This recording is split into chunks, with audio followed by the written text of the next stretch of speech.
What is the worst case of edgy teenager syndrome you have ever witnessed? We had a guy wear a trench coat to our high school the week after Columbine. He threatened a teacher and said, "Don't make me pull a Columbine." Police were called and he was dragged out of school crying like a baby. He was expelled and no one ever saw him again. Think his family had to move.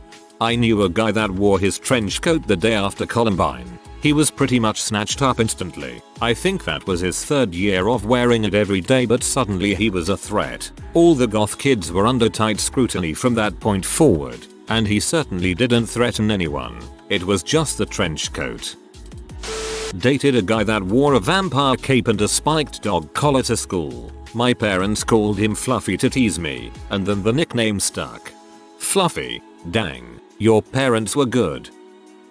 Me. When I was 13 I bought a crappy floor-length trench coat from Goodwill that was too big and fit me like a burlap sack, and paired it with the same pair of trip pants and a generic too big shirt from Hot Topic and Vampire Fangs. My mom insisted on dressing me in the jolliest clothes even at 13, but compromised so I could pick out my clothes every other day of the week. So if you knew me in middle school I'd be frickin' vampire extraordinaire one day and skirts McGee the next.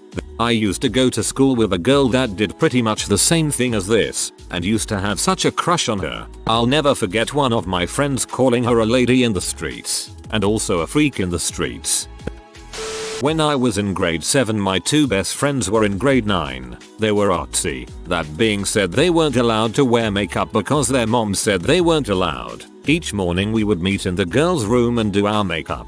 They would do the classic goth black eyeliner with the black line going down their face. Except on one side of their face they would write song lyrics or things like "frick the patriarchy" all over their cheeks. At the end of the day we would meet in the bathroom to wash our faces. Still friends with those girls today, and one of them is about to be the maid of honor at my wedding. It goes without saying, but you know what one of your bridesmaid photos must be. I went on vacation with some family friends few weeks ago. Their son was 17 and was the most ingracious guy I've ever met. He refused to eat anything or do anything and blamed his parents for dragging him to Aruba when all he wanted to do was stay home and Snapchat his friends. He refused to try any rides unless his parents promised to pay him $100 a pop, and then he kept yelling at them, looking at the ground in a furious but quiet voice you don't understand. Made my vacation kinda meh. He got to go to fricking Aruba and acted like that. Jesus Christ. If I get to go to Ohio with my parents I'm excited. A 15-picture Snapchat story of this kid from my school breaking into the super high security middle school playground, guarded by a metal chain with no surveillance. And make sure you're sitting down for this. Put a traffic cone in the basketball hoop. Our mad lads. A buddy in high school wore eyeliner because it enabled him to channel his darker side. He once asked me if I wanted to fight, because none of us had ever been in a fight. Girl and her mom fighting about yoga pants or something at the mall, and the girl suddenly yells out, "I'm just going to cut myself when we get home." When my older sister was about 11 or 12, she was walking peacefully across a parking lot with my mom when she saw another family walking by. For no reason but to gain attention and cause trouble, she yells out, "Mom, I am not a," and storms to the car. I once had a friend in high school hand me what was essentially a suicide note to read over. I don't remember the details, but she was signing off her soul to some made up death god. What I do remember is that I took out a pen and started correcting her spelling and grammar mistakes. Mission successful. It made her laugh, and she did not go through with whatever her plan was. The Dark Lord demands proper punctuation, you fool. In high school every kid was super homophobic. I used to be because everyone else was, as a teen. I'm not anymore. One time on the bus ride to a track event, my friends and I were like, haha, being gay is so stupid. Hey, wanna play a game called Gay Chicken? We both act really gay and touch each other, and the person who chickens out loses. One of the guys who never lost came out a month later. My nephew, the poor kid, he's trying to convince me that redheads have it rough. This is why I have to be so dark. He forgets that he's telling a redhead who's 19 years older than him. It only makes him madder when you point out the irony of a ginger emo. Priceless quote. In regards to all the screamer he listens to, the screaming is all the words you'll never understand. So dark. I was looking at my high school photos. I find my prom pic, where I am standing behind my girlfriend, arms around her waist. We look cute, for the time period I think, but if you look down I am flashing the blood gang sign, or at least my interpretation of it. Midwest mid-necklace white boy Edge. I'm better now though. A guy at my school wrote a short story about saving a girl in our class from a rapist, who was also a guy from our class, by chopping his arms off and then later making love to the rape victim. The edgiest nice guy. When I was a freshman in high school, our algebra teacher was doing roll call on the first day of school and begins with the usual "if I butcher your name in any way or you go by a nickname let me know." Now everything was going fine until he got to the major goth girl in our grade who we'll call Marissa. For the record, she had always gone by Marissa before this. So our teacher calls Marissa and in a completely serious tone replies, "I go by Gothica." The entire class did our best to hold back the laughter that was filling up our insides as our 50-year-old math teacher actually calls her this. This went on all year and is probably the cringiest thing I've ever seen. TL. DR. Call me Gothica. My little sister is about to turn 13 in a few weeks and thinks she is living her life in a badly written Disney movie. She'll flip her hair at you, roll her eyes, stomp up the stairs, and slam the door all while telling you that no one understands me. I hate all of you. It's like she read a handbook written by every bad Hollywood screenwriter and lives by it religiously. That is the thing when people complain about stereotypical teenagers in movies and books. Says that it is badly written and so on. Many forget how utter stereotypical young teenagers are. They are often a parody of themselves. Me. I was like 12. Forced my uncle to listen to me reading Linkin Park lyrics out of the CD insert while explaining how this stuff related to me. I'm pretty sure you made his day as he laughed himself silly afterwards. Probably when I was hanging out with a few friends, who I no longer see, and they decided to put a song on. It was Hollywood Undead's Bullet. Cue them all saying to each other, "OMG, I relate to this so much," and begin a dong measuring contest of their alleged suicide attempts. Frick no. Frick that. Frick them. If the suicide attempt was worth bragging about, they wouldn't be around to brag about it. Myself. In 9th grade I dressed up as a normal person for Halloween. I borrowed an Aeropostale sweatshirt from my friend and wore a pink shirt and blue jeans, and did my makeup without swaths of black across my face. I thought I was so clever, but now my butthole retracts when I think of it. I used to be a huge Wigger in the 90s and early 2000s. I wore a giant fake silver chain that came all the way down to my knees. I wore a watch filled with fake diamonds. On the other arm I wore 2 bracelets with fake diamonds. I wore a pinky ring, which was a fake Super Bowl ring, and I would wear clothes like Mecca and Fubu, and walk up to girls in the mall and be like, "Yo baby, what's up?" Wigger. I haven't seen this word in so long I assumed you were someone who wore wigs. A couple years back, a guy at my school ran around at lunch with a Bible shouting at people that it was the book of lies. So that. You just made me remember that girl in my class in high school. I guess today people would say she was the emo gothic type of girl. At the time we were studying Baudelaire's Les Fleurs du Mal, and one day she decided to write on the playground, in huge letters, with chalk, a bit of the litanies of Satan. "O circumflex Satan, prens pitié de ma long missa. O Satan, take pity on my long misery." A real good cringy moment, even at the time. Ah yes, the bougie Edgy. When I was in high school, I watched and listened as a girl threw a screaming, locker-punching tantrum about the girls' volleyball game being cancelled because of some bulls going on hundreds of miles away. It was the 11th of September, 2001. I was in high school. We watched the news in the computer lab, then they called the whole school to the cafeteria about 10 AM and said they were sending us home. Out of 1,200 people, about 100 started cheering and clapping because of the impromptu half day. There was a guy in my class who would write all sorts of edgy words on his arms in pen before he went to school. Stuff like bourgeoisie, revolution, status quo, sociology test first period. Back in 1998 when I was 14/15 we got taught about self-harming and the need to talk, etc. Within a week I would say 80% of the girls in my year were walking around with sleeves rolled up and cuts on their forearms. Just remembered another one. In my form there was this really sweet girl. She tiny and hardly spoken but beautiful big brown eyes. She reminded me of a squirrel from a Disney film. No one really spoke to her. She wasn't bullied or anything, just quiet and a bit of a loner. As our names were next to each other on the register, a lot of the times we would end up sat together. One day she said I'm her only friend. When I asked why, she said no one else knows she alive. She started crying and I sat and hugged her for about an hour, and she said no one's ever hugged her before. As luck would have it, a new girl started the next day and the form teacher paired her up with this girl. For months they would spend all their time together and seemed to get on, but after a while the new girl made other friends and kept trying to involve Natasha, but she wanted none of it. She just wanted it to be her and new girl. One day she comes in with a painting and it's of herself but with her eyes missing, and she gave it to the new girl and said, "This is for you. You've killed me on the inside." After that she never really spoke to anyone again. There was this horse nerd. You know the type.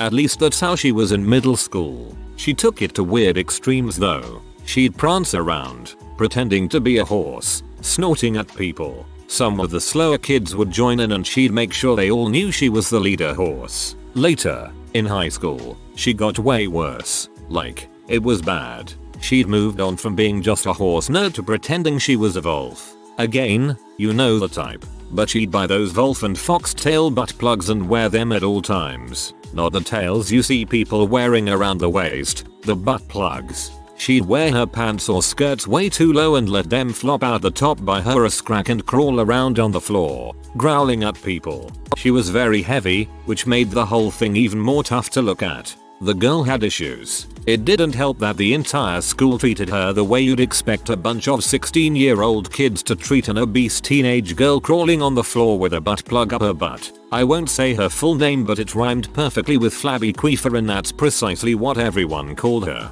It's less of an edgy teenager story and more sad and really weird, but putting it here felt right. Sounds like she had a fetish she didn't know how to deal with. Wearing a butt plug tail sticking out the top of pants all day does not sound comfortable. Back in the Twilight Edward vs Jacob craze, we had gang tension at school. Jacob supporters drew scratch marks on their arms, while Edward supporters drew bite marks on their necks. In my equally edgy protest to this culture, I rocked up to school wearing a Buffy the Vampire Slayer t-shirt, and I never regretted one bit. Both Jacob and Edward supporters united and belittled me about how stupid Buffy was. On Facebook people wrote me messages saying Buffy sucks. It was almost cyberbullying, but I stood my ground. Several years later, I can still go outside wearing my Buffy shirt. They can't say the same about Twilight. You backed the right horse.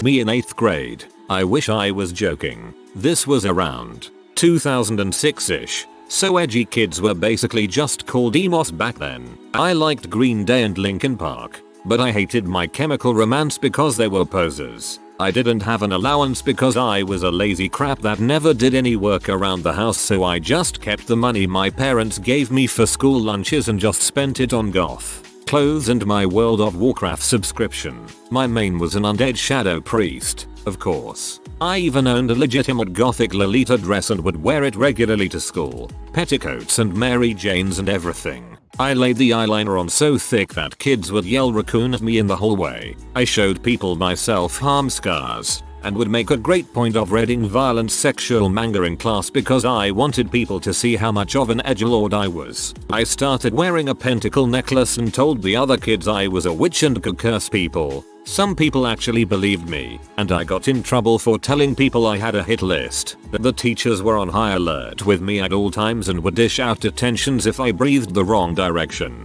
Instead of assuming I was up to the attention-seeking antics I truly was, they were convinced that this underweight little weeaboo girl was a total freaking sociopath and was going to pull a Columbine on them in a lacy black dress with petticoats and knee-high stockings. One time I got an after-school detention because I refused to remove my coat in class. I was actually hiding a stain on my shirt and was too embarrassed to take it off. And I got another one because I started hauling my book bag to class and refused to put it in my locker because I thought it was stupid that I had to go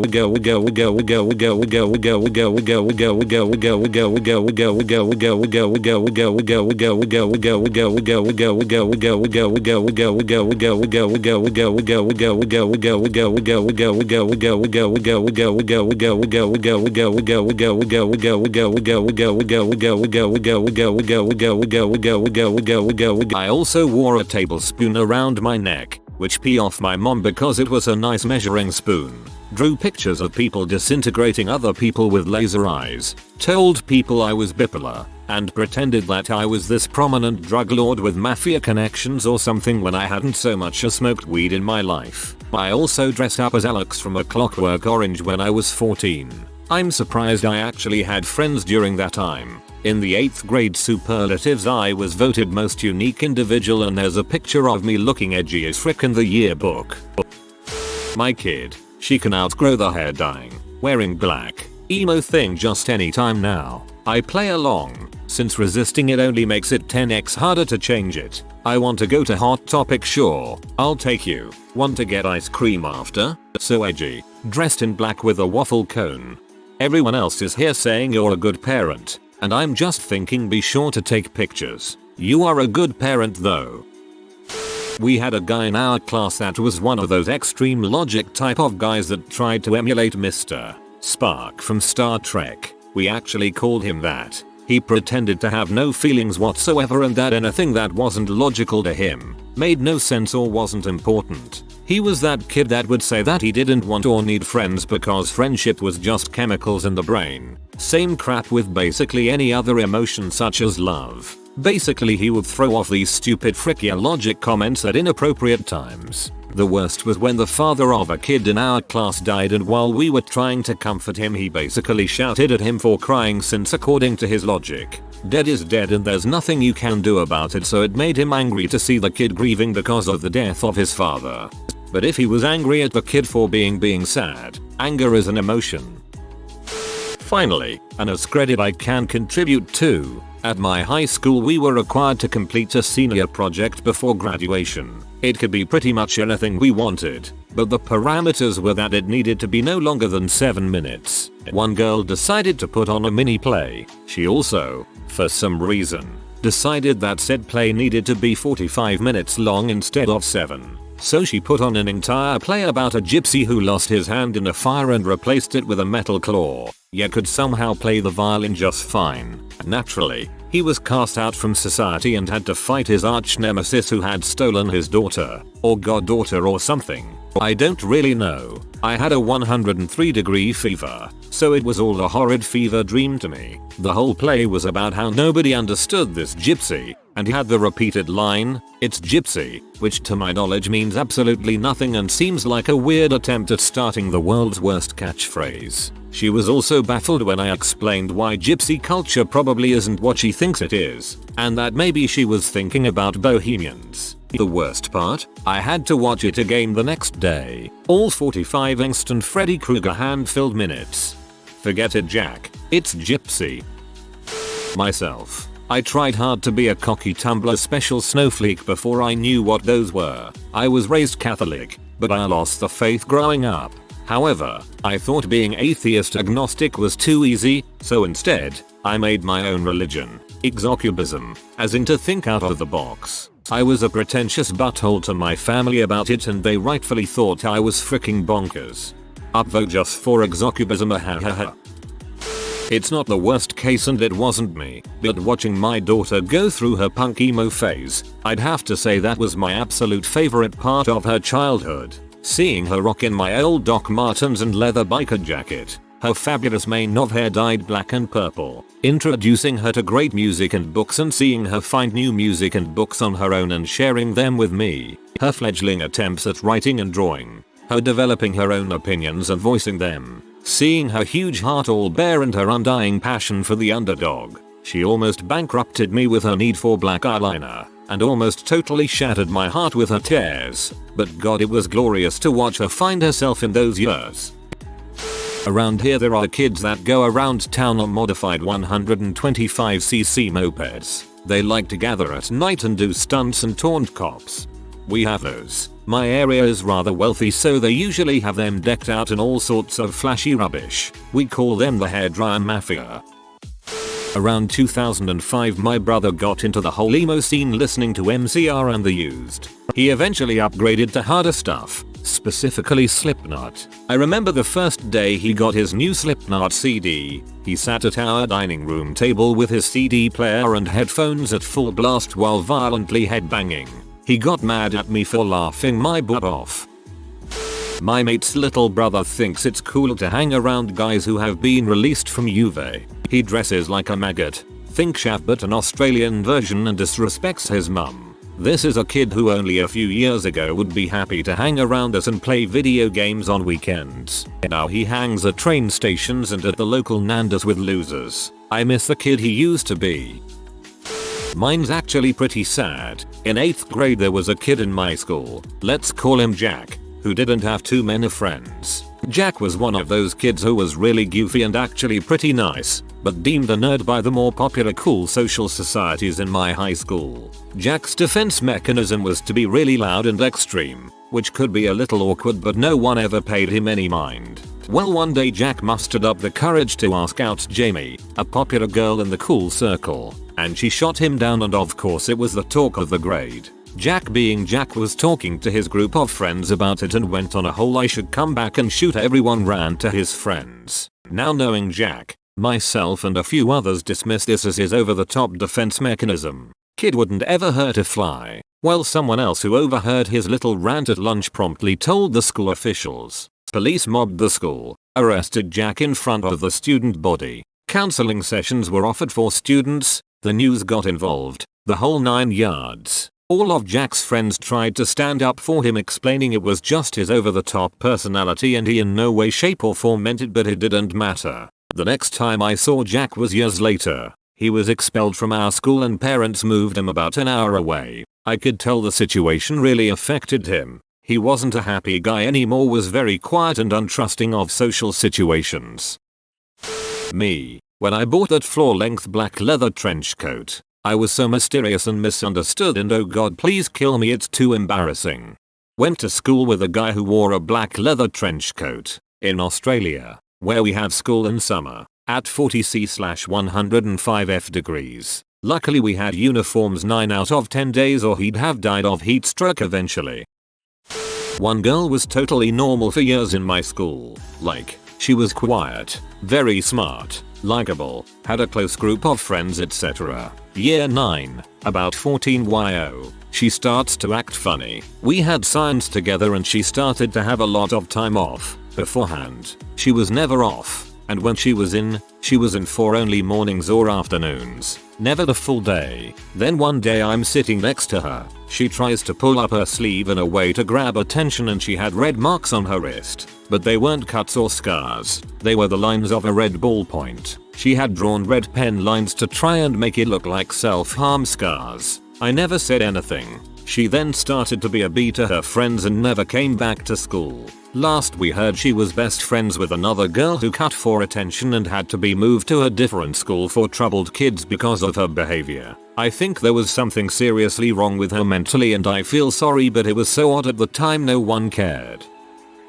Just the opposite is my kid. Granted, at 15, he has an attitude that would fill an oil tanker, but still, he dresses incredibly preppy, with A&E or Hollister shirts, nice fitting jeans, perfect white tennis shoes, short hair that had highlights over the summer and a natural darker color for the winter. Drives me nuts. I bug him to get some color in his hair, or go a little wilder. How about some docs or anything that doesn't look like he stepped out of a frat house? Nope. He loathes that stuff and prefers, as he says, to be more conservative and not silly like I was when I was a teenager. My master plan is working perfectly. I was walking down Haight Street in San Francisco when a countercultured youth cornered me. She had a freshly dyed purple mohawk, $120 Doc Marten boots. So in other words, she was wearing about as much equity as I had made so far this year. And with a wanton look on her pale face, she asked me for some change. And I said, change comes from within. Wally Pleasant, alternatine. Houses of the holy moly. There was this girl I couldn't stand called Jenna at my high school. She was your classic popular, spoiled brat. She not only pretended to cut herself but she pretended her parents mistreated or abused her. She was horrendously attention seeking and her stories of abuse seriously consisted of her just not being treated like a princess. I doubt she'd ever even been spanked. This pissed me off royally and I made that clear to her because I had a fair number of friends who were actually being abused by their parents with regular beatings or worse and CPS not doing a damned thing. And some of those friends had mental illnesses and did hurt themselves to deal with the pain. Also this one is just funny. My friends and I had this girl Erica no one really liked but she hung out with us. She was a desperate to be liked and constantly copied everything one friend did. That one was getting into Nirvana a lot because the person she was dating was obsessed with them. So of course Erica started listening to Nirvana too. Then she tells my friend that they should go to a Nirvana concert. It was 2004. If you are new to the channel, you can subscribe. I publish new videos every day. Until then, check another video.